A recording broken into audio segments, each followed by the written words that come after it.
Jadi kita bersama koalisi masyarakat sipil di Kabupaten Jepara, di sini ada KPMP, ada LMPP, ya, ada Pekat, ada masyarakat semua di sini dari berbagai elemen, ada Lingkar Juang dari Karimun Jawa, akan tetap mengawal ya dalam proses hukum yang berjalan, dan itu akan kita lakukan ya sesuai dengan koridor hukum yang berlaku sampai tuntas permasalahan ini, supaya bisa memberikan kepastian pada masyarakat, menjadi tolok ukur pada penegakan hukum yang ada di Jepara, di Indonesia, dan kelanjutan Karimun Jawa ke depannya seperti apa.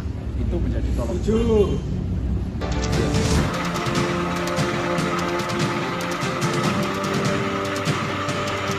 Kami meneruskan kasus ini. Teman-teman yang kami hormati, bahwa tindakan hukum kami lakukan kepada 4 tersangka ini, pengusaha tambak ini, yang sebelumnya sudah kami peringatkan untuk menghentikan kegiatan yang diduga melanggar zona pemanfaatan dan diduga terjadi kerusakan pencemaran di Taman Nasional Karimun Jawa. Jadi sebelumnya kami peringatkan kegiatan, kalau mereka tetap melakukan, maka tegas ini tentu harus kami lakukan. Dan kami melakukan penyidikan dengan melibatkan berbagai ahli di bidang ketahanan lingkungan hidup, terumbu karang, dan mangrove. Sudah sampaikan, 4 tersangka diancam pidana berlapis. Pertama, dugaan tindak pidana konservasi sumber daya hayati ekosistem dengan ancaman hukuman pidana penjara 5 tahun dan denda paling banyak 100 juta rupiah.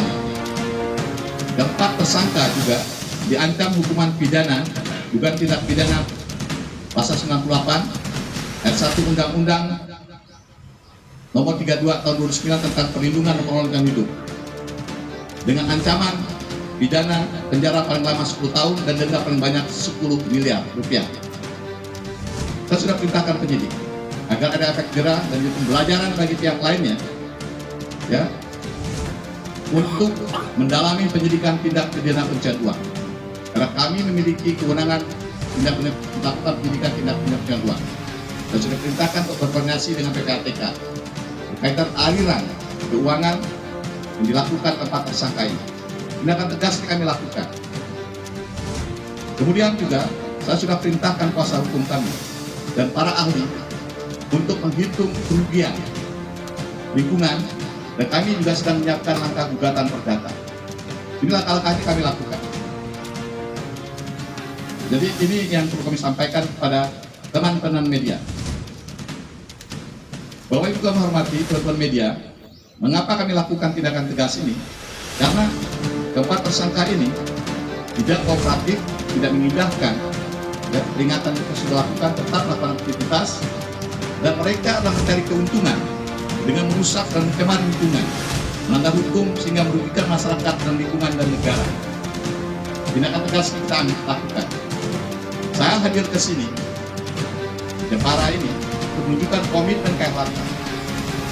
Kami tidak akan berhenti menindak para pelaku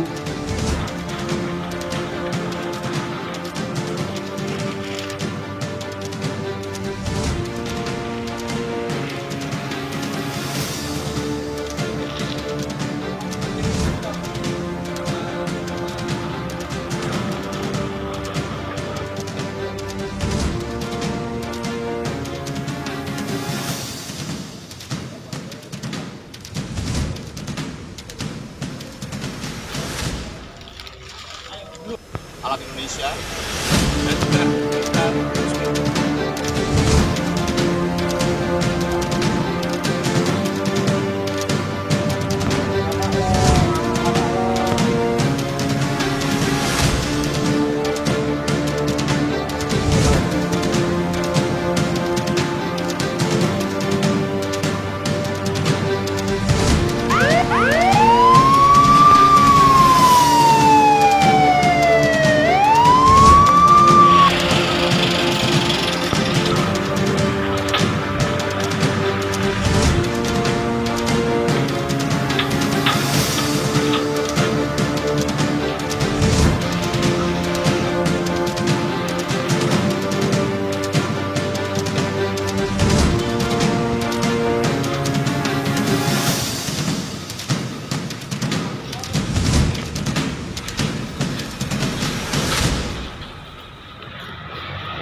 Yang mau